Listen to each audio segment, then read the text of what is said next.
வாக்குத்தத்த வசனத்தை நாம் வாசிப்போம். ஏசாயா 40ஆம் அதிகாரம் 29ஆம் வசனம். ஏசாயா தீர்க்கதரிசன புஸ்தகம் 40ஆம் அதிகாரம் 29ஆம் வசனம் வாசிப்போம். சோர்ந்து போகிறவனுக்கு அவர் பலன் கொடுத்து, சத்துவம் இல்லாதவனுக்கு சத்துவத்தை பெருக பண்ணுகிறார். அன்பானவர்களே, நம்முடைய தேவன் எவ்வளோ நல்லவர் பாருங்க. சோர்ந்து போய் வாழ்க்கையிலே இப்படி முடங்கி கிடக்கிற, அடுத்த கட்ட முன்னேற்றத்துக்கு வர முடியாமல் நம்பிக்கை இழந்த நிலையில் இருக்கிற ஒவ்வொரு மனிதனுக்கும் அவர் பலன் கொடுக்கிறவராக இருக்கிறார். எந்த காரியத்தை குறித்து ஒரு சோர்வு வந்ததோ, ஒரு சத்துவம் இல்லாமல் போனதோ, சத்துவம் என்றால் எபிலிட்டி, திறமை, ஆற்றல், பலன், அது இல்லாதனால தான் சோர்வு வருது. சிலருக்கு ஒரு நல்ல வருமானம் இல்லைன்னா சோர்வு வந்துடும். சிலருக்கு சரீரத்தில் ஆரோக்கியம் இல்லைன்னா சோர்வு வந்துடும். சிலர் குடும்பத்தில் ஒருமனம், சமாதானம், ஒற்றுமை இல்லைன்னா சோர்வு வந்துடும். சிலருக்கு செய்கிற வேலைகளில் ஒரு நல்ல முன்னேற்றம் இல்லை என்றால், அதில் ஷைன் பண்ண முடியலன்னா அவங்களுக்கு சோர்வு வந்துவிடும். இது பொதுவாக வர சோர்வு. இது இன்னும் பார்த்தீங்கன்னா, அடுக்கடுக்கான இழப்புகள், ஏமாற்றங்கள், தோல்விகளை சந்தித்து வாழ்க்கையில் முன்னேற்றத்தையே காண முடியாமல் இருக்கிற, தொடர்ந்து தோல்விகளை சந்தித்து கொண்டிருக்கிற ஒவ்வொரு மனிதனுக்கும் வாழ்க்கையிலே சோர்வு வந்து விடுகிறது. சோர்வு எல்லாருக்கும் வருது பாருங்க. ஆனால் தேவன் என்ன பண்ணுறாராம், தன்னுடைய பிள்ளைகளுக்கு சோர்ந்து போகிறவனுக்கு பலன் கொடுக்கிறவராக இருக்கிறார். எப்படியாப்பட்ட உலகத்தான இருந்தாலும் சரி, விசுவாசியில் இருந்தாலும் சரி, ஊழியக்காரனாக இருந்தாலும் சரி, அவனுக்கு ஒரு சோர்வு வருது. மிகப்பெரிய தீர்க்கதரிசி ஆகிய எலிசா சோர்ந்து போனார். அவர் எவ்வளோ பெரிய அற்புதங்கள்லாம் செஞ்சவர். 450 பாகால் தீர்க்கதரிசியில் வெட்டி போட்டவர். கர்த்தரை தேவன் என்று நிரூபிக்க வானத்திலிருந்து அக்னியை வரவழைச்சவர். மழையை நிறுத்தினவர், திரும்ப மழையை வர வச்சவர். மிகப்பெரிய அற்புதங்களை செய்தவர், சவால் விட்டவர். கர்த்தரை தேவன் என்பதை அநேகருக்கு திருஷ்டாந்தப்படுத்தி அதை அற்புத அடையாளங்கள் மூலமாக நிரூபித்தவர். அவர் இப்படிப்பட்ட சவால்களுக்கு முன்பாக நிற்கக்கூடியவர், கர்மேல் பருவத்துக்கு முன்பாக நிற்கக்கூடியவர், ராஜாக்களுக்கு முன்பாக நிற்கக்கூடியவர். அவருக்கு ஒரு சோர்வு வந்துடுச்சு. ஒரு நேரத்தில் சொன்னார், போதும் கர்த்தாவே, என் ஆத்துமாவை எடுத்துக்கொள்ளும். நான் பிதாக்களை பார்க்கிலும் நல்லவன் அல்ல. நான் ரொம்ப நல்லவன் கிடையாது. ரொம்ப சோர்வு வந்துருச்சு. ஆனால் நீங்கள் என்னை எடுத்தீங்கன்னா கொஞ்சம் நல்லாயிருக்கும் அப்படின்ற மாதிரி அவருடைய எண்ணம் வந்துருச்சு. அவ்வளோ பெரிய சோர்வு. ஆனால் நான் சாகணும்னு சொல்லி மிகுந்த மனசோர்விலே ஜெபித்த அந்த எலியா சாகாமலே பரலோகத்துக்கு எடுத்துக்கொள்ளப்பட்டார். தேவன் ரொம்ப நல்ல தேவன் பாருங்கள். மனக்குழப்பத்தில் ஒரு மனுஷன் ஜெபிச்சா கூட அவன் ஜெபிச்சிட்டானேன்னு சொல்லி அதை நிறைவேற்றதில்லை. அநேகர் அப்படி நினச்சிட்றாங்க, நீங்கள் ஜெபிச்சதெல்லாம் நடந்துடும்னு. கர்த்தருக்கு தெரியும் நீங்கள் எந்த கண்டிஷனில் இருக்கிறீங்க அப்படின்னு. சாவணும்னு ஜெபம் பண்ணவன் இது வரைக்கும் சாவாமல் இருக்கிறான். அவன் யாருன்னு பார்த்தீங்கன்னா எலியா. இது வரைக்கும் சாவலாம். அவனுக்கப்புறம் எவ்வளோ பேர் செத்து போயிட்டாங்க. அப்போது மனக்குழப்பத்தில் ஜெபிக்கிற ஜெபத்துக்கெல்லாம் பதில் வந்துடும்ன்ற மாதிரி நான் தப்பாக ஜெபம் பண்ணிட்டேனே, என் வாழ்க்கையில் இதெல்லாம் வந்துடுமோ, அப்போ தெரியாமல் பண்ணிட்டேன் அந்த ஜெபத்தெல்லாம், இதெல்லாம் தொலையுமோன்னு நிறைய பேருக்கு பிரச்சனை பாருங்கள். கர்த்தர் நல்லவராக இருக்கிறார்.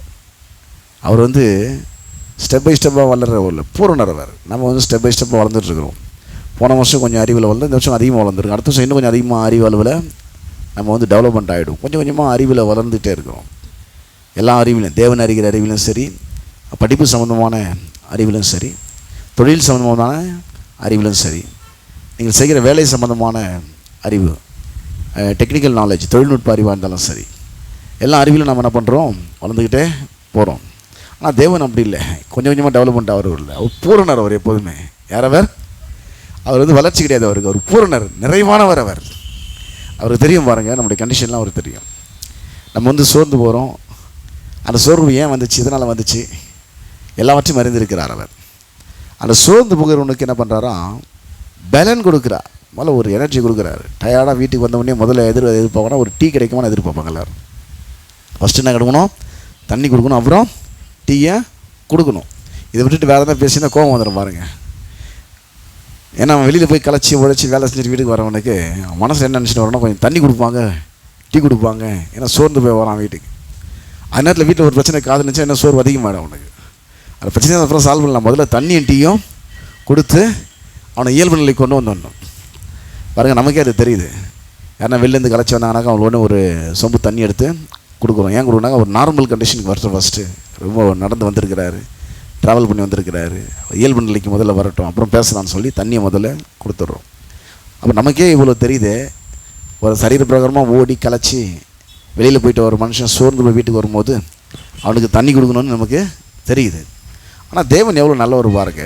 வெறும் சரீர சோர்வு மாத்திரமல்ல, அதாவது ஸ்பிரிச்சுவல் டெப்ரெஷன், ஆவிக்குரிய மனச்சோர்வு, மைண்ட் டெப்ரெஷன், மனதில் வருகிறதான ஒரு சோர்வு, வாழ்க்கையிலே பலதரப்பட்டதான இழப்புகளையும் ஏமாற்றங்களையும் அடுக்கடுக்கான தோல்விகளையும் இதையே தொடர்ந்து சந்தித்து அதனால் ஏற்படுகிற ஒரு மன அழுத்தம், ஒரு சோர்வு, வாழ்க்கையில் நம்பிக்கை இழந்த நிலையில் இருக்கிற மக்கள், இப்படிப்பட்ட மக்களுக்கெல்லாம் தேவன் என்ன பண்ணுறாராம்? சோர்ந்து போகிறவனுக்கு அவர் பலன் கொடுத்து, சத்துவம் இல்லாதவனுக்கு இதை என்னால் முடியலையேன்ற ஒரு சோர்வு வந்துடுச்சு. இதெல்லாம் கையில் வச்சுட்டு இந்த ஒர்க்கை என்னால் முடிக்க முடியலையே, இந்த காரியத்தை எடுத்துகிட்டு இந்த காரியத்தை என்னால் செஞ்சு முடிக்க முடியலையே, இன்றைக்கி இந்த வீட்டை கட்டி முடிச்சிடணும்னு பார்த்தேன், இதனால் முடிக்க முடியாமல் போயிடுச்சே, எப்படியாவது இந்த பிள்ளைங்களுக்கு இந்த வருஷமாவது கல்யாணம் முடிச்சிடணும்னு பார்த்தேன், முடிக்க முடியாமல் போயிடுச்சே, எப்படியாவது எக்ஸாம் வைத்த முறையாவது பாஸ் பண்ணிடலான்னு பார்த்தேன், இந்த வருஷமும் ஃபெயிலாக போயிடுச்சே, எப்படியோ ஒரு நல்ல ஜாபில் போய் உட்காந்து ஒரு நல்ல நிலைக்கு வரலான்னு நினச்சேன், கடைசியில் அதுவும் முடியாமல் போயிடுச்சே. இப்படி வாழ்க்கையில் முயற்சி எடுத்து அந்த முயற்சியில் தோல்வி அடையும் பொழுது ஒரு சோர்வு வருது. தொடர் நல்ல முயற்சிகளை எடுத்து ஹார்ட் ஒர்க் பண்ணி நல்ல முயற்சி எடுத்து அந்த முயற்சியில் வெற்றி காண முடியல, தோல்வியை சந்திக்கிறாங்க. இப்படி தோல்வி சந்திக்கும் போது அதுக்கு பல காரணங்கள் இருக்கலாம். அவங்க கூட இருக்கிற அந்த எபிலிட்டி குறைவாக கூட இருக்கலாம், திறமை குறைவினால் வருகிற ஒரு தோல்வியாக கூட அது இருக்கலாம். ஆனால் தேவன் என்ன பண்ணுறாராம்? சோர்ந்து போகிறவனுக்கு என்ன பண்ணுறாரு? பலன் கொடுத்து, சத்துவம் இல்லாதவனுக்கு என்ன பண்ணுறாராம்? சத்துவத்தை பெருக பண்ணுகிற நல்ல தேவனாக இருக்கிறார். சோர்ந்து போகிற ஒவ்வொரு மனுஷனுக்கும் அவர் பலன் கொடுக்குறவராக இருக்கிறார். சத்துவம் இல்லாத இருக்கிற ஒவ்வொரு மனுஷனுக்கும் சத்துவத்தை பெருக பண்ணுகிற நல்ல தேவனாக அவர் இருக்கிறார். வாசிங்க திரும்ப. சோர்ந்து போகிறவனுக்கு ஒரு பலன் கொடுத்து, சத்துவம் இல்லாதவனுக்கு சத்துவத்தை பெருக பண்ணுகிற நல்ல தேவனாக இருக்கிறார். சோர்ந்து போகிறவனுக்கு பலன் கொடுத்து, சத்துவம் இல்லாதவனுக்கு சத்துவத்தை பெருக பண்ணுகிற நல்ல தேவனாக அவர் இருக்கிறார். அப்படிப்பட்ட நல்ல தேவனை தான் நான் இன்றைக்கு ஆராய்த்து கொண்டு வருகிறோம். சரி, இந்த சோர்வு பெரும்பாலும் ஒரு சாதாரண காரியத்தில் இப்படிலாம் நமக்கு சோர்வு வருது. இந்த சோர்வு பெரும்பாலும் அதிகமாக எப்போ வருதுன்னு பார்த்தீங்கன்னாக்கா, நீதிமொழி புஸ்தகத்தில் 24ஆம் அதிகாரத்தில் 10ஆம் வசனத்தை நம்ம வாசித்தோம். வாசிங்க யாராவது வந்து நீதிமொழிகள் 24:10. நீதிமொழிகள் 24ஆம் அதிகாரம் 10ஆம் வசனம். நீதிமொழி புஸ்தகம் 24ஆம் அதிகாரம் 10ஆம் வசனம். ஆபத்து காலத்தில் நீ சோர்ந்து போவாயானால் உன் பலன் என்ன வச்சான்? குறுகினது. ஆபத்து காலத்தில் நீ சோர்ந்து போயிட்டுனா உன்னுடைய பலன் குறுகினது. நிறைய பேருக்கு பார்த்தீங்கன்னாக்கா இந்த ஆபத்தான நேரத்தில் சோர்வுக்கு இடம் கொடுக்கும்பொழுது இருக்கிற ஸ்ட்ரென்த்தும் போயிடுது. அது தானாக வருது தானே ஆபத்தான நேரத்தில் சோர்வு. எது ஆபத்தான நேரம்? ஒரு மனுஷன் யுத்த காலத்தில் நிற்கும்போது அது அவனுக்கு ஆபத்தான ஒரு நேரம். ஏன்னா எப்போ ஜெயிக்கலாமா தோக்கலாமான்னு தெரியாது. அப்படிப்பட்டதான ஒரு ஆபத்தான நேரம். சவால்களை சந்திக்கும்போது, எதிர்ப்புகளை சந்திக்கும்போது, விமர்சனங்களை சந்திக்கும்போது, தடைகளை சந்திக்கும்போது, பிரச்சனைகளை சந்திக்கும்போது, இதெல்லாம் பார்த்தீங்கன்னா ஒரு ஆபத்தான ஒரு காலமாக இருக்கிறது. இந்த ஆபத்து காலத்தில் வேதவசனம் சொல்லுது, நீ சோர்வுக்கு இடம் கொடுத்து அந்த சோர்வு உன்னை மேற்கொள்ளும்படி நீ விட்டு கொடுப்பாயானால் உன்னுடைய ஸ்ட்ரென்த்தை நீயே கம்மி பண்ணிட்ட அப்படின்னு வேதவசனம். ஏன்னா தேவன் வந்து அந்த சோர்ந்து போகிற நேரத்தில், ஆபத்தான நேரத்தில் தேவன் என்ன பண்ணுறாராம்? நல்லவராக இருக்கிறாராம். உங்களுக்கு ஹெல்ப் பண்ணுறதுக்காக இருக்கிறாரு. நீங்கள் சோறுக்கு இடம் கொடுக்காதீங்க, தேவன் நேரத்தில் உங்க கூட தான் இருக்கிறாரு. சிலருக்கு வந்து இந்த ஆபத்தான நேரத்தில் தேவன் கூட இருக்கிறாரா இல்லையான்ற சந்தேகம்லாம் கூட, மன விரக்தியெலாம் கூட வந்துடும். ஏன்னா இவ்வளோ ஆபத்தான நேரத்தில் இருக்கிறமே தேவன் கூட இருக்கிறாரா இல்லையான்னு தெரியலையே, ஜெபலாம் கேட்கப்படுதா இல்லையான்னு தெரியலையே, விசுவாச அறிக்கைலாம் வேலை செய்தா இல்லையான்னு தெரியலையே, இவ்வளோ பிரச்சனைகள் நம்ம சந்திச்சிட்ருக்கிறோமேன்னு சொல்லி ஒரு சோறு வருது பாருங்கள். இதை போன முறை வாசித்தோம். சங்கீதம் 50:14-15 வாசிக்கும்போது, நீ தேவனுக்கு ஸ்தோத்திர பலியிட்டு உன்னதமானவருக்கு உன் பொருத்தனைகளை செலுத்தி ஆபத்து காலத்தில் என்னை நோக்கி கூப்பிடு, நான் உன்னை விடுவிப்பேன், நீ என்னை பாருங்கள். ஆபத்து காலத்தில் நல்லா முழங்கால் போட்டு நல்லா ஜெபத்தில் இருக்குன்னு சொல்ல, கூப்பிட்டாலே போதுன்னு சொல்கிறாரு. ஏன்னா அப்போ ஜெபத்தில் இருக்க முடியாது, நல்லா தெரியும் அவருக்கு. அது நேரத்தில் நீங்கள் மிகுந்த மனசோல் இருப்பீங்க, ஜெபிக்கிற கண்டிஷன் நீங்கள் இருக்க மாட்டீங்க. கூப்பிட்டாலே போதும். ரொம்ப நேரம்லாம் ஜெபத்துலலாம் இல்லை பாருங்கள். இந்த பர்த்திமை கூட இயேசு வரும்போது கேள்விப்பட்ட உடனே, நசனாகி இயேசுவே தாவீதின் குமாரனே அப்படின்னு தான் கூப்பிட்டான். ரொம்பலாம் ஜெபத்தில் உட்காந்துன்னு அப்படியே முழங்கால் படியில்ட்டு மணிக்கணக்கெல்லாம் ஜெபம் பண்ணின்னு இல்லை, கூப்பிட்டான் வாயத்துறது. அவர் சொல்கிறாரு, கூப்பிடுறதுன்றது சும்மா அப்படி கூப்பிடுறது. ஆபத்து காலத்தில் நீ நல்ல ஜெபத்தில் தரித்துட்டு இருந்து வா அப்படின்ல, ஜெபத்தை தரித்துட்டு வான்னு சொல்லி இருக்கலாம்.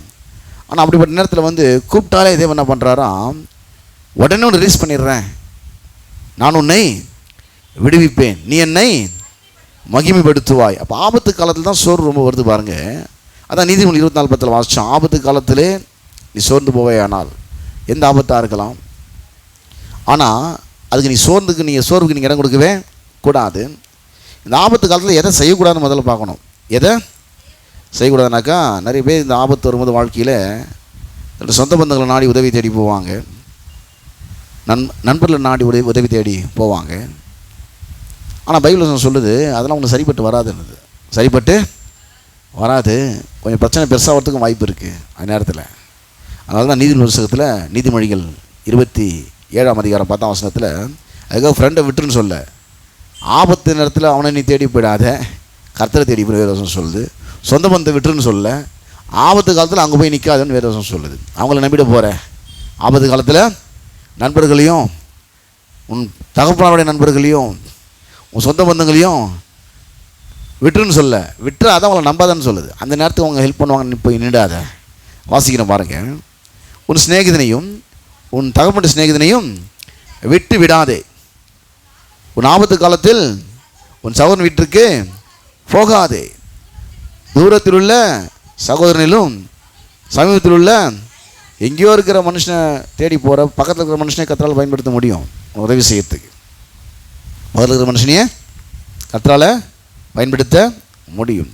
ஆபத்து காலத்தில் இப்படி வந்து கர்த்தரை நம்புறதை விட்டுட்டு ஆபத்துகளை என்னை நோக்கி கூப்பிடு, அப்போ நான் உன்னை விடுவிப்பேன், நீ என்னை மைப்படுத்துவாய். அப்போ இந்த ஆபத்து காலத்துலாம் பார்த்தீங்கன்னாக்கா இந்த சோறு வருது, பலன் வந்து குறுகி போகுது. அப்போது இந்த ஆபத்தான நேரத்தை மனுஷன் சந்திக்கும்போது எப்படி இந்த சோர்வுக்கு இடம் கொடுக்காம அந்த சூழ்நிலையை ஃபேஸ் பண்ணி வெளியே வரலாம் என்பது குறித்து இந்த வாக்குத்தத்த செய்தியிலே நம்ம அறிந்து கொள்கிறோம். அப்போ ரெண்டாவது பார்க்குற பாருங்க, இந்த ஆபத்து காலத்தில் இன்னொரு ஆள் நம்பக்கூடாதான். யார் அவர்? நீதிமொழி 25 19 வசனம். ஆபத்து காலத்தில் துரோகியை நம்புவது உடைந்த பல்லுக்கும் மொழி புரண்ட காலுக்கும் சமானம். பாருங்கள், உங்களுக்கு துரோகம் செய்த மக்களை நீங்கள் வெறுத்துறாதீங்க, அவங்கள நேசிங்கன்னு வேதவசனம் சொல்லுது. அவங்கள நேசிங்க, அவங்கள மன்னிங்க வேதவசனம் சொல்லுது. ஏன்னா அவர் வந்து நன்றி இல்லாதவர்களுக்கும் துரோகிகளுக்கும் நன்மை செய்கிற நல்ல தேவனாக இருக்கிறார். நீங்களும் அவருடைய பிள்ளைகளாக இருக்கிறீர்கள். ஆகவே நீங்கள் அவர்களுக்கு நன்மை செய்யுங்கள், அவர்களுக்கு நீங்கள் உதவி செய்யுங்கள், நீங்கள் அவர்களை நேசியுங்கள். ஆனால் உன்னுடைய ஆபத்து காலத்தில் உன்னுடைய வாழ்க்கையில் துரோகம் பண்ணிட்டு போன ஒரு மனுஷனை வந்து நீங்கள் திரும்ப நம்புறது நல்ல கரும்பு சாப்பிட்றதுக்கு உடஞ்ச பல்லை நம்புறதுக்கு சமமாக இருக்குது. உடஞ்சி ஆடிட்டு இருக்குது பாருங்கள் பல், அதை நம்புறதுக்கு சமமாக இருக்குது. நல்ல ஒரு நல்லி எலும்பு கடிக்கிறதுக்கு அந்த உடஞ்ச பல்லை நம்புறதுக்கு சமமாக அந்த பல்லை நம்பி நீங்கள் வந்து வாயில் வச்சிங்கன்னா ஏன்டா இதை கடிச்சுவோன்னு ஆகிடும் உங்களுக்கு. உடஞ்ச பல்லை வச்சுட்டு கரும்பு கடிக்க முடியாது. வேதவசனம் சொல்லுது, ஆபத்து காலத்தில் துரோகியை நம்புவது உடைந்த பல்லுக்கும் மொழி புரண்ட காலுக்கும். அது காலில் வந்து அந்த மூட்டு வந்து விலகி போச்சு, அந்த மூட்டு விலகி போன காலை வச்சுட்டு ஓடணும்னு நினைக்கிறோம் பாருங்கள், அதுக்கு ஈக்குவலுன்றாரு இந்த துரோகியை நீங்கள் நம்புறது. துரோகியை வெறுக்க வேணாம், துரோகியை நேசிங்க, துரோகிக்கு உதவி செய்யுங்க. ஆனால் திரும்ப அவங்க வாழ்க்கையில் வந்து இப்படி நேரங்களில் வந்து உதவி செய்கிற மாதிரி வந்தாங்கனாக்கா நீங்கள் வந்து அவங்கள நம்பாதீங்க, கர்த்தரை நம்புங்கன்னு விரோதம் சொல்லு. யாரை நம்புங்க?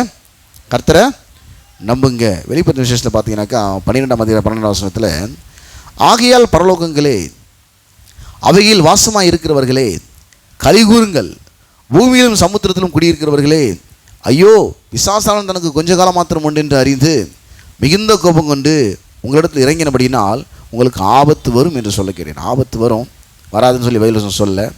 இந்த ஆபத்து காலத்தில் நீங்கள் உங்கள் சொந்த பேலனை சார்ந்துடாதீங்க. உங்களுடைய சுற்றி இருக்கிற நண்பர்களையோ சொந்த பந்தங்களையோ போய் சார்ந்துடாதீங்க. அல்லது ஏற்கனவே உங்களுக்கு நம்பிக்கை துரோகம் செஞ்சுட்டு போனால் திரும்ப உதவி செய்கிற மாதிரி வந்தால் அதை நீங்கள் நம்பிடாதீங்க. நீங்கள் ஆபத்து காலத்திலே யாரை நம்பணும்? கர்த்தரை நம்பணும். ஏன்னா ஆபத்து காலத்தில் நீ சோர்ந்து போவாயானால் உன் பலன் குறுகினது. இந்த ஆபத்து காலத்தில் தான் சோர்வே வருது. எந்த டைமில் வருதுனாக்கா, சமாளிக்க முடியாத ஒரு சவாலை நீங்கள் சந்திக்கும்போது, ஒரு பிரச்சனை நீங்கள் சந்திக்கும்போது, ஒரு சூழ்நிலை நீங்கள் சந்திக்கும்போது, அப்போ தான் இது எப்படி நம்ம ஃபேஸ் பண்ண போகிறோமோன்ற ஒரு மனச்சோர்வு வாழ்க்கையிலே வருகிறது. அப்படி பார்த்தா ஆண்டவர் ரொம்ப நல்லவராக இருக்கிறார். சோர்ந்து போகிறவனுக்கு அவர் பலன் கொடுத்து சத்துவம் இல்லாதவனுக்கு சத்துவத்தை பெருக பண்ணுகிற நல்ல தேவனாக அவர் இருக்கிறார்.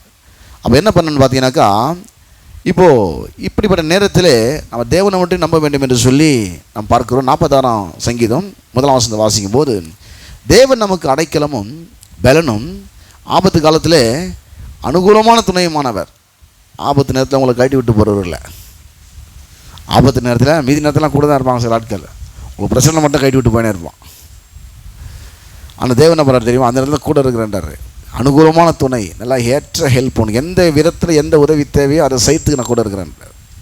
எதை குறித்து தடுமாறிட்டு இருக்கிறியோ, குழம்பிட்டு இருக்கிறியோ, கவலைப்பட்டு இருக்கிறியோ, நீ வெறும் புலம்பிகிட்டு இருக்கிறியோ, எதை குறித்து நீ மனம் கூடிக்கிட்டு இருக்கிறியோ, எப்படி இதை சமாளிக்கணும்னு தெரியலன்னு சொல்லி நீ வாழ்க்கையில் குழப்பத்தோடு இருக்கிறியோ, அந்த நேரத்தில் வாசிக்கிறோம், தேவன் நமக்கு அடைக்கலமும் பலனும் ஆபத்து காலத்தில் அனுகூலமான துணையுமானவர். இந்த ஆபத்தான நேரத்தில் அவர் நமக்கு அடைக்கலம் கொடுக்கிறவராக, அந்த சோர்வதை நம்மளை ஜெயிச்சிடாதபடி அந்த பிரச்சனை நம்ம ஜெயிக்கிறதுக்கான பலன் நமக்கு கொடுக்கிறவராக, ஆபத்து காலத்தில் சரியான ஒரு துணையாக, அனுகூலமான துணையாக அவர் இருக்கிறார்.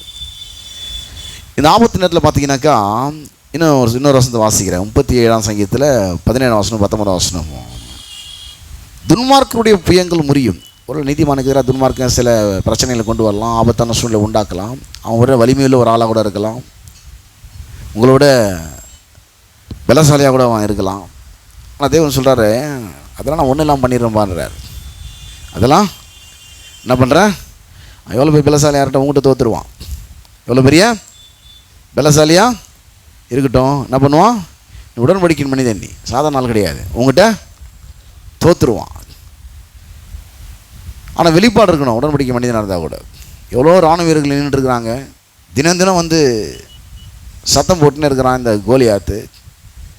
அதை கேட்கும் போதெல்லாம் அப்படியே நடுங்கிறாங்க இவங்கெல்லாம், இராணுவ வீரர்களும் சவுல் ராஜாவும். ஏன்னாக்கா அவன் சொல்கிறது இவங்க கேட்டுனுக்கிறாங்க. இவங்க ஒன்றும் வாயத்தந்து பேசுகிற மாதிரி இல்லை.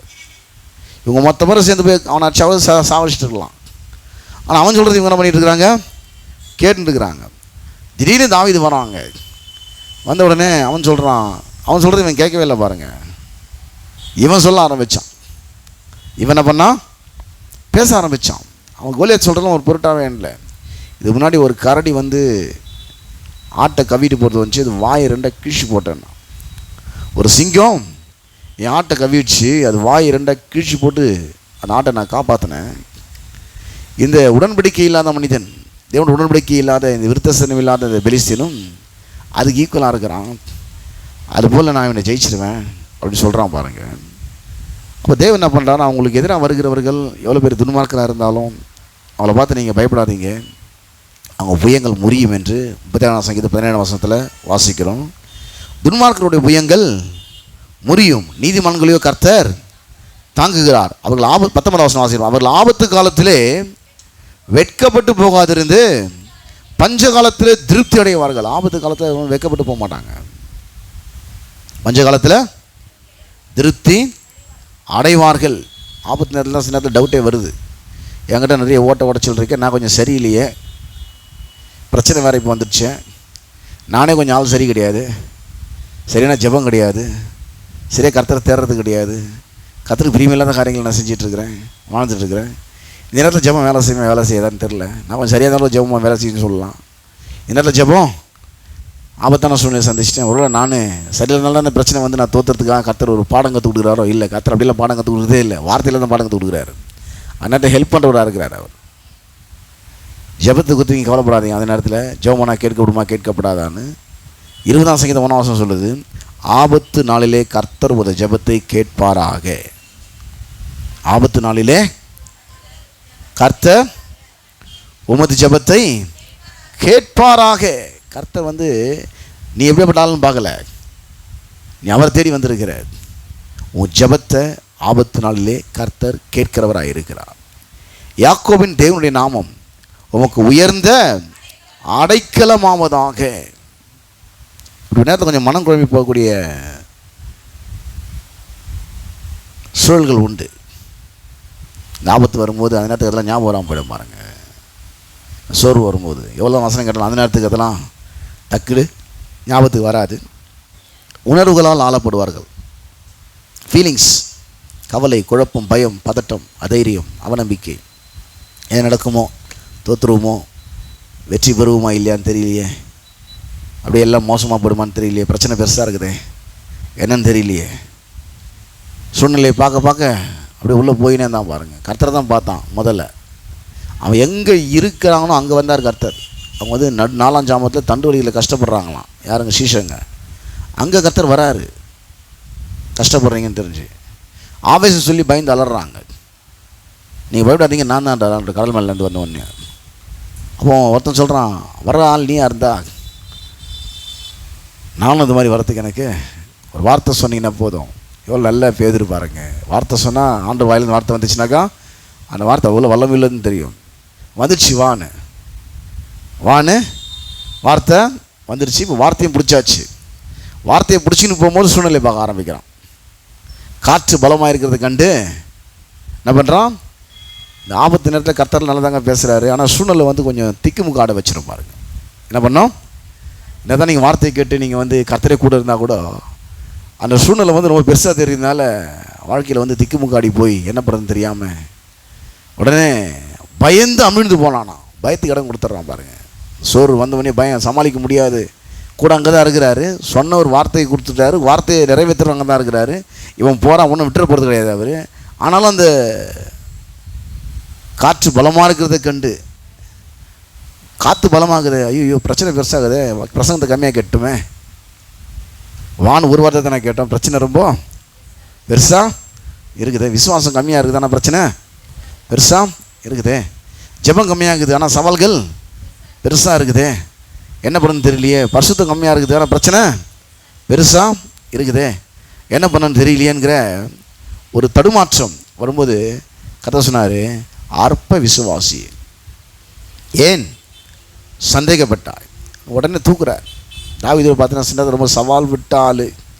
அவளுக்கு சில நேரத்தில் கொஞ்சம் திக்குமுக்காடி போயிடுறாரு.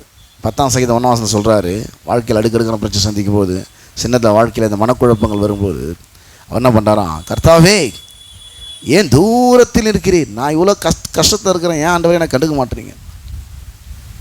இவ்வளோ கஷ்டத்தில் இருக்கிறேன், இவ்வளோ பிரச்சனையில் இருக்கிறேன், இவ்வளோ கடனில் இருக்கிறேன், இவ்வளோ வியாதியில் இருக்கிறேன், இவ்வளோ நிந்த அவமானம், தொல்லை, தொந்தரவு, இவ்வளோ பிரச்சனை, எவ்வளோ எதிர்ப்புகள், ஏளனங்கள், எவ்வளோ விமர்சனங்கள், எவ்வளோ கேலி பரியாசங்கள், எவ்வளோ நிந்தைகள், வாழ்க்கையிலே இப்படிப்பட்ட நிலையில் சோறு உடைஞ்சிருக்கிறேன். நீங்கள் கூட இருக்கிறீங்கன்னா இல்லையான்னு கூட தெரிய மாட்டேங்குது, தூரமாக இருக்கிற மாதிரி தெரியுது. யார் சொன்னது? என்ன சொன்னார்? கொஞ்ச நாள் முன்னாடி அவர்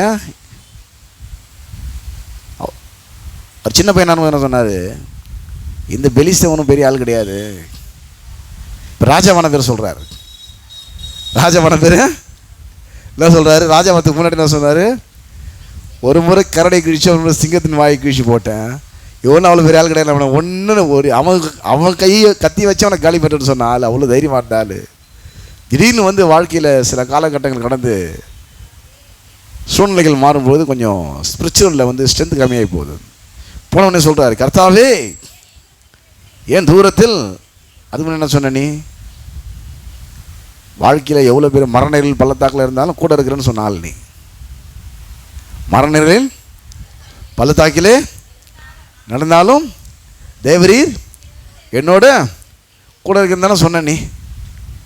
பெலிஸ்தீனை வந்து ஒன்றெல்லாம் பண்ணுறேன்னு சொன்ன ஆள், அங்கெல்லாம் ஜெயம் எடுத்த ஆள், இப்போ வாழ்க்கையில் வந்து இந்த சோர்வுக்கு இடம் கொடுத்த உடனே கர்த்தர் கூட இருக்கிறாரா இல்லையான்றது ஒரு பெரிய பிரச்சனையாக, ஒரு மனக்குழப்பமாக இப்போ நிறைய விசுவாசிகள் வந்து ஆகிப்போது பாருங்கள். கர்த்தாவே ஏன் தூரத்தில் இருக்கிறீர், ஆபத்து நேரிடுற சமயங்களில் நீர் ஏன் அவர் கூட இருக்கிற ஆபத்துகள் அனுகூலமான துணைன்றாரு.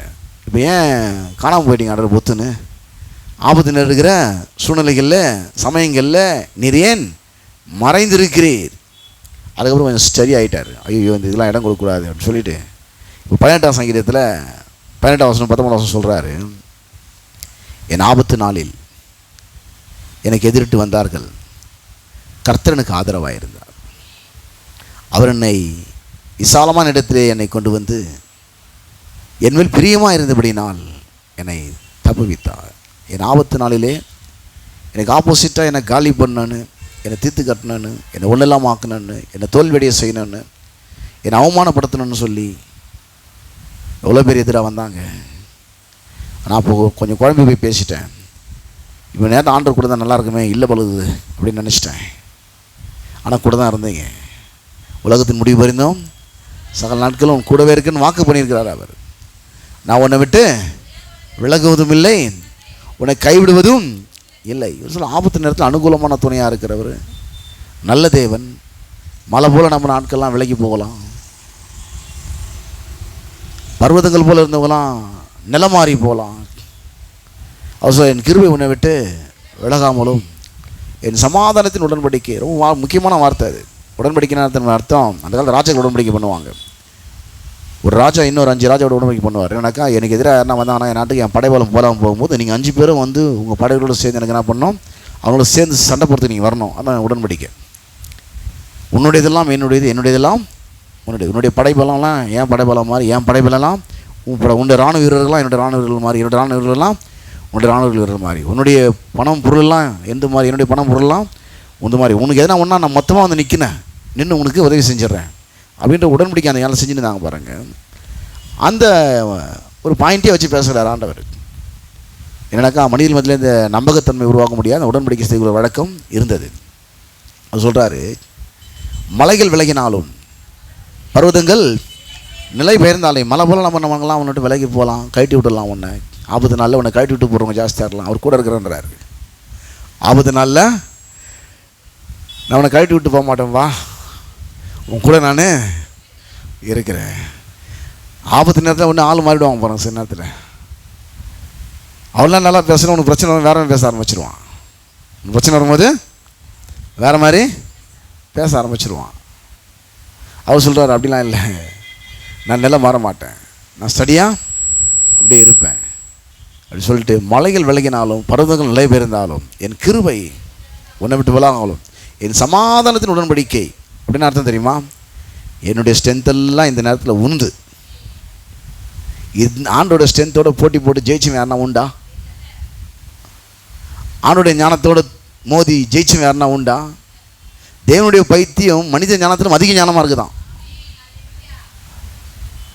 அப்போது உடன்படிக்கையின் தேவன், உடன்படிக்கை என்னதெல்லாம் உண்டுன்ற அதான் அந்த கான்செப்ட். அது என்ன சொல்ல வர்றாருன்னா, உன்னை விட்டு எல்லாம் விலகி போயிடலாம், உன்னை கைவிட்டுருக்கலாம், ஆனால் உன் உடன்படிக்கையின் தேவன் இந்த நேரத்தில் ஆபத்து காலத்தில் உன் கூட நான் இருக்கிறேன், என்னுடைய ஞானத்தையே உனக்கு கொடுத்துருக்கிறேன், கிறிஸ்துவே ஞானமாக்கி இருக்கிறேன் உனக்கு. அவரே தேவனால் நமக்கு ஞானம் நீதி பரிசுத்தமும் மீட்புமாய் இருக்கிறார், மீட்புமானார். இந்த ஆபத்து நேரத்தில் நான் என்னுடைய ஞானத்தை என்னுடைய பலனை எல்லாவற்றையும் உனக்கு கொடுத்து இந்த நேரத்தில் உனக்கு உதவி செய்கிறவராய் நல்ல தேவனாய் அவர் இருப்பதாக வாக்கு பண்ணியிருக்கிறார். மலைகள் விலகினாலும் பர்வதங்கள் நிலை பெயர்ந்தாலும் என் கிருபை உன்னை விட்டு விலகாமலும் என் சமாதான உடன்படிக்கை நிலை பெயராமலும் இருக்கும் என்று அந்த நேரத்தில் உண்மை நான் மனதிற்கும் போல தேவனாக இருக்கிறேன். நீ மனநொந்து போயிருக்குன்னு தெரியும், நான் உண்மை மனதிற்கிற தேவனாக இருக்கிறேன். நல்லா இருக்கும்போதெல்லாம் கூட இருந்த பிரச்சனை போயிட்டானே நினைக்காத, நான் இருக்கிறவங்க கூட, நான் அவங்க கூட இருக்கிறேன். தடுமாற்றமான நேரத்தில் எல்லாம் ஒன்று விட்டு ஓடிட்டாலும் கவலைப்படாத, நான் உங்க கூட இருக்கிறேன். இந்த பிரச்சனை எப்படி சமாளிக்குதுன்னு குழம்பு போயிருந்த நேரத்தில் எல்லாம் ஒன்று விட்டு போயிட்டாங்கன்னு நினைக்காத, நான் உங்க கூட இருக்கிறேன். மழை போல் நம்ம நாட்கள்லாம் ஒன்று போயிட்டாங்கன்னு நினைக்காத, நான் உங்க கூட இருக்கிறேன். நான் மாறாதால் நிலை மாற மாட்டேன். என்னுடையதெல்லாம் உன்னுடையது. என்னுடைய ஞானம், என்னுடைய அறிவு, என்னுடைய ஆற்றல், என்னுடைய திறமை, என்னுடைய பலன், என்னுடைய ஐஸ்வர்யம் எல்லாம் உண்டு. இதை மீறி யாராலும் ஜெயிக்க முடியாது. உன்னை ஜெயிக்க முடியாது. உன்னை ஜெயிக்க முடியவே முடியாது. உன்னை ஒருத்தன் தொடணுன்னா என் கண்ணை தொட்டுட்டு தான் உன்னை தொடணும். உன்னை ஒருத்தன் தொடனா உன்னை தொடுகிறவன் உங்கள் கண்ணை உங்களாலே கை வச்சு தொட முடியல. உங்கள் கண்ணை உடனே இமை வந்து என்ன பண்ணுது, அதை காப்பாற்றுது, மூடிக்குது. நீங்கள் தொட்டு பாருங்கள், மூடுவோம். சில நேரத்தில் அந்த ஹாஸ்பிட்டல் போனால் அவங்க இல்லை நானே விடுறேங்க ட்ராப்ஸ் சொல்லி அவங்க விடுவாங்க. ஏன்னா தெரியும் அவங்களுக்கு, பயப்படுவாங்க. ஐ ட்ராப்ஸ் நீங்கள் நானே ட்ராப்ஸ் விட்றேங்கன்னுவாங்க. கண் செக் பண்ணுறதுக்காக நீங்கள் கண்ணாடி போகிறது பண்ணாங்க, ஒரு ட்ராப்ஸ் வந்து ஃபஸ்ட் விடுவாங்க. ஏன்னா அது கொஞ்சம் க்ளீன் பண்ணி விடுறதுக்காக. ஏன்னா அப்படி நீங்கள் உங்களால் கண்ணை திறந்து அவங்களுக்கு தெரியும், நானே ட்ராப்ஸ் விட்டுறேங்க. அப்போ என்ன சொல்கிறாங்கனாக்கா, உங்கள் கண்ணை உன்னாலே தொட முடியாது. ஆண்டு சொல்கிறாரு, உன்னை ஒருத்தன் தொடனா, உன் மேலே ஒருத்தன் கையை வைக்கணுன்னா, உன்னை ஒருத்தன் ஜெயிக்கணுன்னா அவன் என் கண்ணை தொட்டு தான் உங்கள்கிட்ட வரணும். என் கண்ணை தொட்டு தான் உங்கள்கிட்ட வரணும். இப்போ சங்கீதக்காரன் புரிஞ்சுக்கினாரு. சங்கீதம் 18:19 வாசிக்கிறோம். என் 40 கர்த்தர் எனக்கு எதிரிட்டு வந்தார்கள். எவ்வளோ மக்கள் எதிராக வந்தாங்க தோல்வியடைய பண்ணுறதுக்காக. இவனை காலி பண்ணணும், இவனை ஒன்றும் இல்லாமல் வைக்கணும், ஒழிச்சு கட்டிடணும், இவனை அவமானப்படுத்தினோம், இவனை வெட்கப்படுத்திடணும், இவனை தலைகுனையும் வச்சிடணும், இவனை தோல்வியடைய பண்ணிடணும்னு சொல்லி, உங்கள் பேரை கெடுத்து நாசமாக்கணும்னு சொல்லி எவ்வளோ பேர் கங்கணம் கட்டிட்டு தெரிஞ்சாங்க. அந்நேரத்தில் கர்த்தர் கூட இருக்கிறாரா இல்லையான்னு ஒரு சந்தேகம் அவனை வந்துச்சு. ஆனால் அவர் ஸ்ட்ராங் ஆகிட்டார். என் 40 எனக்கு எதிரிட்டு வந்தார்கள், கர்த்தர் எனக்கு ஆதரவாக இருந்தார். எனக்கு ஆப்போசிட்டாக இல்லை. எப்படி இருந்தார்? எனக்கு ஆப்போசிட்டாக இல்லை, எனக்கு ஆதரவாக இருந்தார். எனக்கு ஆதரவாய் 19 வசனம், அவர் விசாலமான இடத்துல எனக்கு அந்த நெருக்கமான சூழ்நிலை ரூட்டை கிளியர் பண்ணி கொடுத்துட்டார். எனக்கு நெருக்கடியான நிலையிலேருந்து என்ன பண்ணார்? ரூட்டை கிளியர் பண்ணி ஃப்ரீ பண்ணி விட்டுட்டார். அவர் விசாலமான இடத்துல என்னை கொண்டு வந்து என் மேல் பிரியமாக இருந்தபடினால் என்னை நேசிக்கிறார். அவர் உன்னை அவர் தப்பி வைக்கிறார். யோபு 21 வாசிச்சிங்கனாக்கா, 21 அதிகாரம் 30 வசனம் வாசிச்சிங்கனாக்கா, இந்த ஆபத்து நாளுக்காக ஒருத்தர் இருக்கிறானாம். அவன் நீதிமன் கிடையாது. அவன் யாருனாக்கா, யோபு 21 துன்மார்க்கன் ஆபத்து நாளுக்கென்று வைக்கப்படுகிறான். ஆபத்து நேரத்தில் வாழ்க்கையில் தோற்று போகிறாள் யாருன்னு பார்த்தீங்கன்னா துன்மார்க்கன். அவன் கோவாக்கினி நாளுக்கென்று கொண்டு வரப்படுகிறான். ஆனால் ஆபத்து நாளில் நீதிமன்றம் என்ன பண்ணுறான்? கர்த்தர் நேசிக்கிறார். நீதிமன்றோட கர்த்தர் இருக்கிறார். நீதிமன்றலை கர்த்தர் தாங்குகிறார். அவர் ஆபத்து காலத்தில் வெட்கப்பட்டு போகாது, பஞ்ச காலத்தில் திருப்தி அடைவார்கள். நீதிமன்றங்களையும் கர்த்தர் ஆபத்து காலத்தில் தாங்குகிற நல்ல தேவனாக அவர் இருக்கிறார். இவ்வளோ நல்ல தேவன். அந்த தேவன் தான் சொல்கிறாரு, ஆபத்து நாளிலே கர்த்தர் ஜெபத்தை கேட்பவராக, யாக்கோபின் தேவனுடைய நாமம் உனக்கு உயர்ந்த அடைக்கலமாவதாக. கர்த்தர் நாமத்தை நீங்கள் சொல்லி துச்சி பாருங்கள். இன்னொரு மனுஷன் நம்ம சொல்லிடணும். யாக்கோபுன்ற ஒரு மனுஷன் வீட்டில் விட்டு போகிறான், கோலுங்கையுமா ஒரு கல்லை வச்சு தள்ள வச்சு படுக்கிறான். ஒரு சொப்பனம் காண்றாங்க. இப்போ எல்லாம் முடிச்சுட்டு வெற்றிகரமாக 2 பரிவாரத்தோடு வரான். வரும்போது ஒரு வார்த்தை சொல்கிறான். அது யாக்கோபு. அதே 35 அதிகாரம் 3 வசனத்தில், நாம் எழுந்து பெத்தேலுக்கு போவோம் வாருங்கள், எனக்கு ஆபத்து நேரிட்ட நாளில் என் விண்ணப்பத்துக்கு உத்தரவருளி செய்து நான் நடந்த வழியில் என்னோட கூட இருந்த தேவனுக்கு அங்கே ஒரு பலிபீடத்தை உண்டாக்குவேன். ஆபத்து நேரிட்ட நேரத்தில் நாட்களில் என் ஜெபத்துக்கு பதில் கொடுத்தார். யாக்கோபுனால யாரு? யாக்கோபுனா யாரு? யாக்கோபுனால அவன் திருடன். அவன் யாரவன்? எத்தன். யாரவன்? பைபிள் பார்த்தீங்கன்னா 3 நாமங்கள் வரும் அடிக்கடி. ஆபிரகாமின் தேவனே, ஈசாக்கின் தேவனே, யாக்கோபின் தேவனே. என்ன அர்த்தம் அதுக்கு? ஆபிரகாமின் தேவனா விசுவாசம். விசுவாசம் ஸ்ட்ராங்காக இருக்கிறியா? சரி, உனக்கு நான் தேவன் தான்ப்பா. ஈசாக்கு விசுவாசம் இல்லைனா கீழ்ப்படிவேன். சரி, உனக்கும் தேவன் தான். யாக்கோபு நான் 2 லிஸ்ட்டே வரமாட்டேன், நான் எல்லாரையும் ஊரை ஏமாத்துறாள். நான் உனக்கும் நான் தான்ப்பா தேவன். உனக்கும் நான் தான் அப்பனை ஏமாத்தினவன், அண்ணனை ஏமாத்தினவன், மாமனை ஏமாத்தினவன், எல்லாரும் ஏமாத்துற ஆள். யாக்கோபுனால யாரவன்? திருடன், எத்தனை ஏமாத்துறவன். பாருங்க, நம்ம தேவன் எவ்வளோ நல்லது. அவன் யாக்கோபின் தேவன் சொல்கிறதுக்கு வெட்கப்படுறது இல்லையா? அவர் யாக்கோபின் தேவன் சொல்கிறதுக்கு, ஐயோ இந்த அயோக்கிய பையனுக்கா நான் தேவன் சொல்லிக்கணும். சில பெருத்தவங்களை வெட்கப்படுவாங்க, பிள்ளைங்க கொஞ்சம் சரியில்லாம் சொல்லிக்கிறதுக்கு. அவர் சொல்கிறாரு, நான் யாக்கோபின் தேவன் சொல்வதற்கு நான் வெட்கப்படுவதில்லை. அவர் சொல்கிறார் பாருங்க, யாக்கோபின் தேவன். எதனால் எல்லாரும் அவங்க பேரே மாற்றினார். யாக்கோபின்ற பேர் இஸ்ரவேல் மாற்றினவர் சொல்கிறார், யாக்கோபின் தேவன், யாக்கோபின் தேவன். அப்போ என்ன அர்த்தம்? நீ 2 லிஸ்ட்லையும் வரமாட்டேன், விசுவாசத்துலையும் வரமாட்டேன், கீழ்ப்படுத்திலையும் வரமாட்டேன் நீ.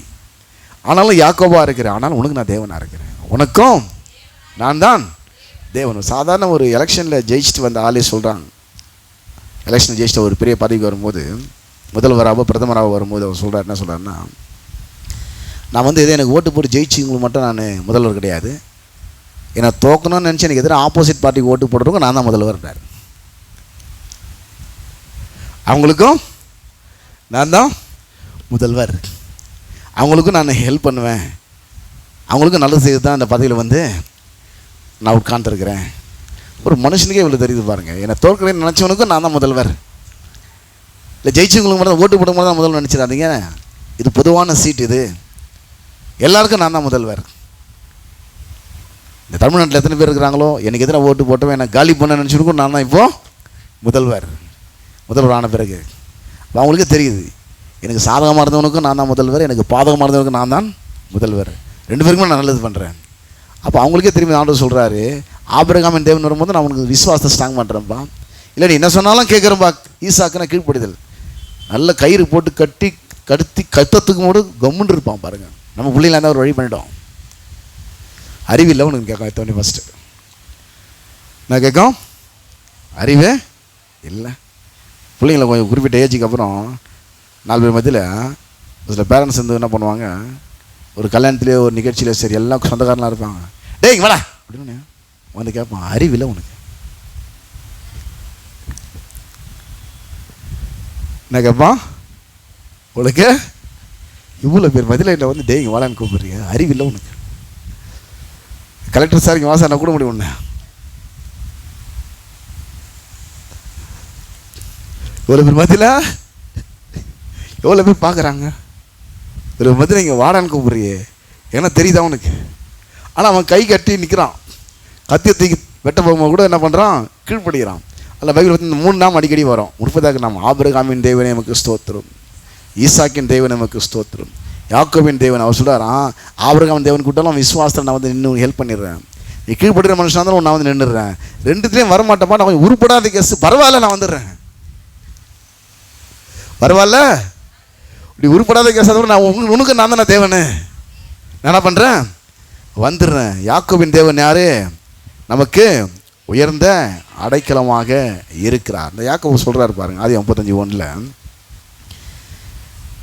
தேவன் யாக்கோபை நோக்கி, நீ எழுந்து பெத்தேலுக்கு போய் அங்கே குடியிருந்து உன் சகோதரனாக ஏசான் முகத்துக்கு விலகி ஓடி போகிற போது உனக்கு தரிசனமான தேவனுக்கு அங்கே ஒரு பலிபீடத்தை உண்டாக்கு.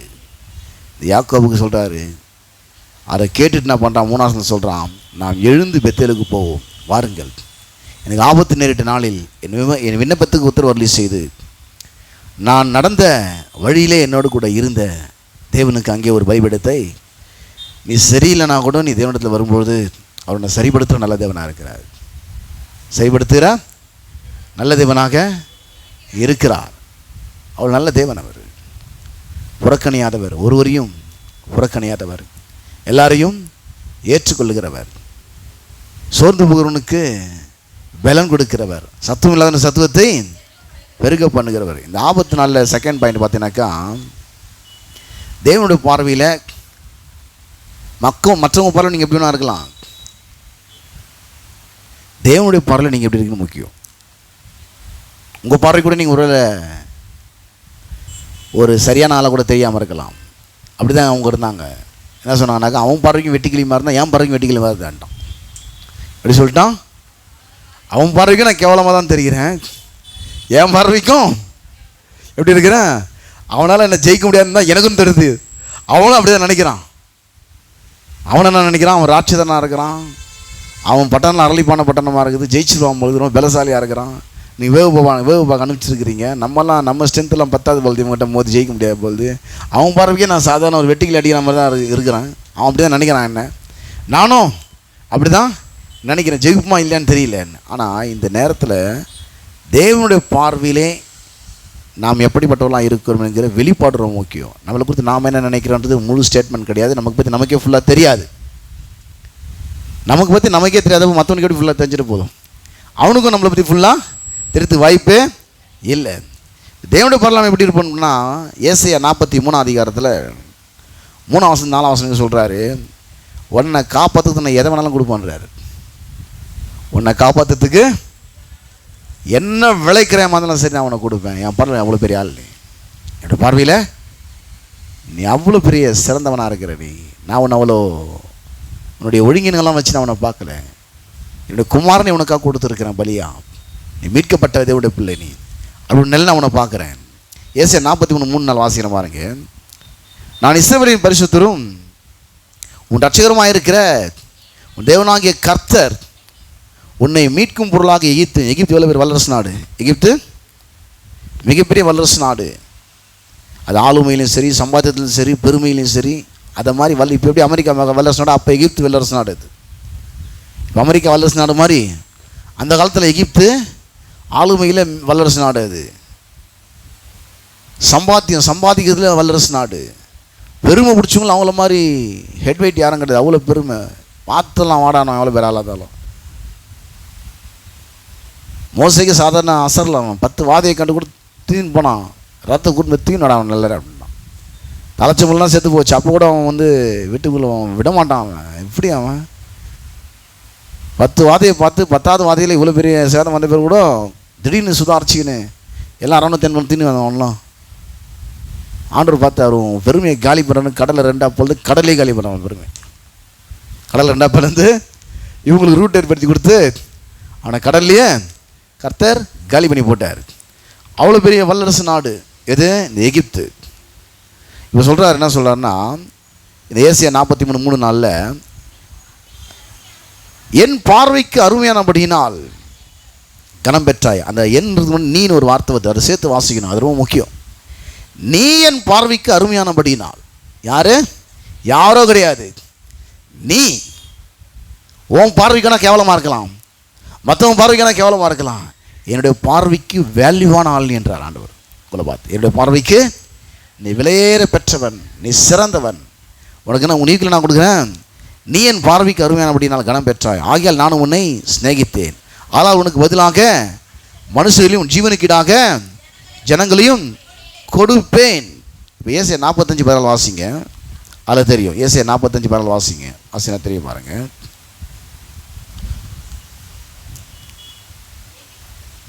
வாசிங்க. ஃபஸ்ட்டு இதை வாசிட்டு வாசிக்கணும். இந்த ஏசாயா 43:3 வாசித்தோம் இல்லையா? ஏன்னா எகிப்துன்ற வேடுக்காக தான் இதை வாசிக்கிறோம். நான் இஸ்ரவேலின் பரிசுத்தரும் உன் ரட்சகருமாக இருக்கிற உன் தேவனாகிய கர்த்தர் உன்னை மீட்கும் பொருளாக எகிப்தையும் உனக்கு ஈடாக எத்தியோப்பியா 2 நாடை சொல்கிறாரு. ஒருத்தனுக்காக மிகப்பெரிய வல்லரசு நாடே கொடுக்குற நான் ரெடியாக இருக்கிறேன்றார்.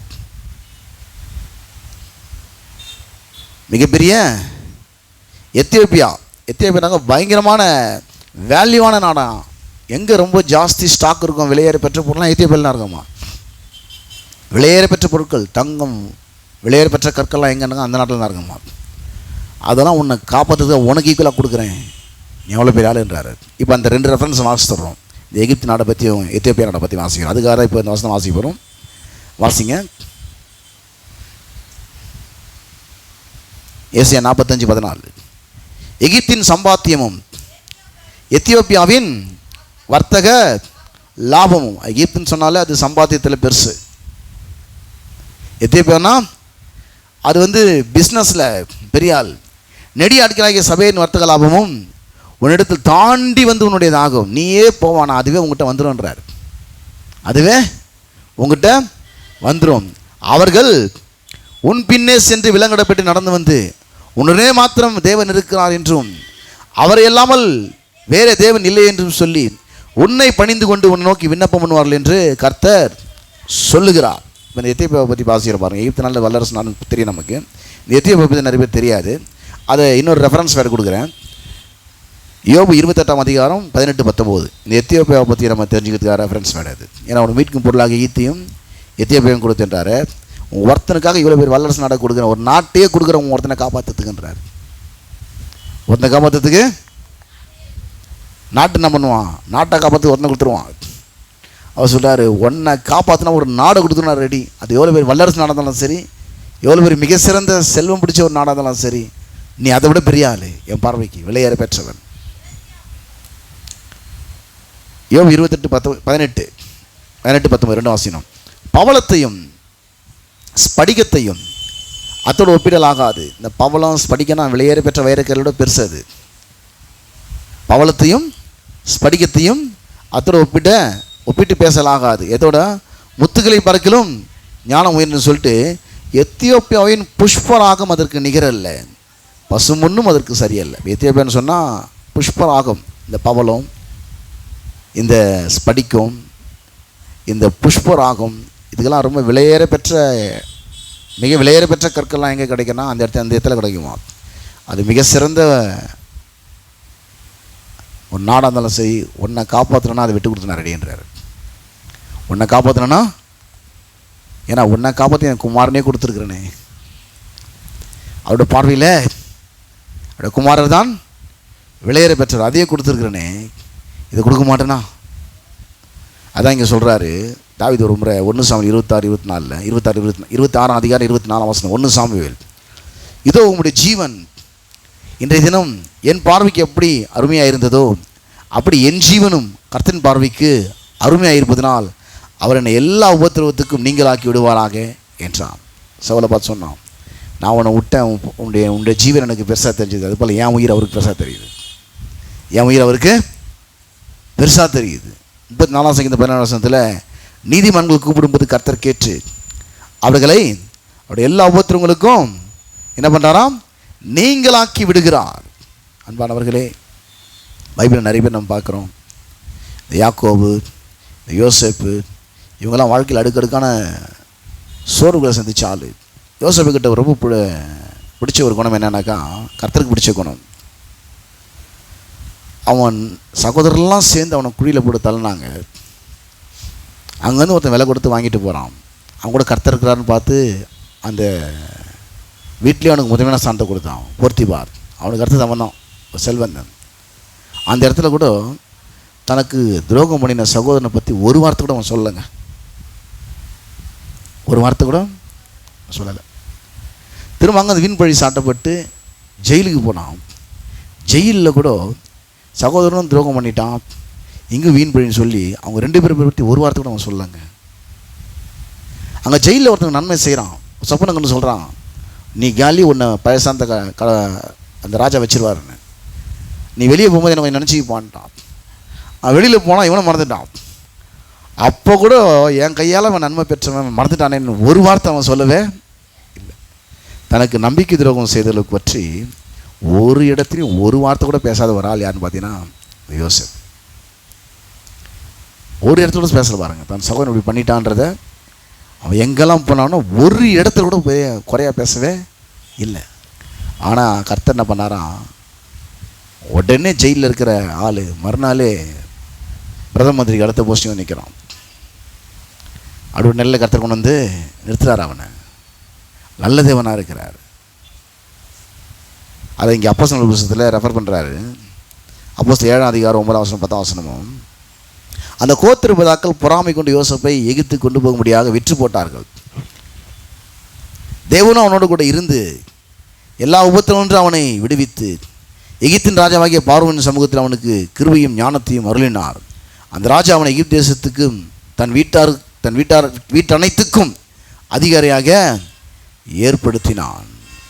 அன்பானவர்களே, கர்த்தரை நோக்கி நீங்கள் கூப்பிடும் பொழுது அவர் உங்களை விடுவிக்கிறவராக, எப்படிப்பட்ட எளிமையான நிலையில் இருந்தாலும் உங்களை காப்பாற்றுவராக அவருக்கு ஒரே வசந்த வாசனை நான் முடிக்க விரும்புகிறேன், டைம் இல்லை. சங்கீதம் 72 12 முதல் 14 வரை வாசிப்போம். கூப்பிடுகிற எளியவனையும் உதவியற்ற சிறுமையானவனையும் அவர் விடுவிப்பார். பலவீனனுக்கும் எளியவனுக்கும் அவர் இறங்கி எளிவில் ஆத்துமாக்களை ரட்சிப்பார். அவர் ஆத்துமாக்களை வஞ்சகத்துக்கும் கொடுமைக்கும் தப்புவிப்பார். அவருடைய ரத்தம் அவருடைய பார்வைக்கு அருமையாக இருக்கும். நீ சாதாரண நாள் நினச்சிக்காத, கர்த்தருடைய பார்வைக்கு நீ அருமையான ஒரு நபர். ஆகவே இந்த மாதத்துக்கான வாக்குத்தத்த வசனம் ஏசாயா 40 அதிகாரம் 29 வசனம், சோர்ந்து போகிறவனுக்கு அவர் பலன் கொடுத்து சத்துவம் இல்லாதவனுக்கு சத்துவத்தை பெருக பண்ணுகிறார்.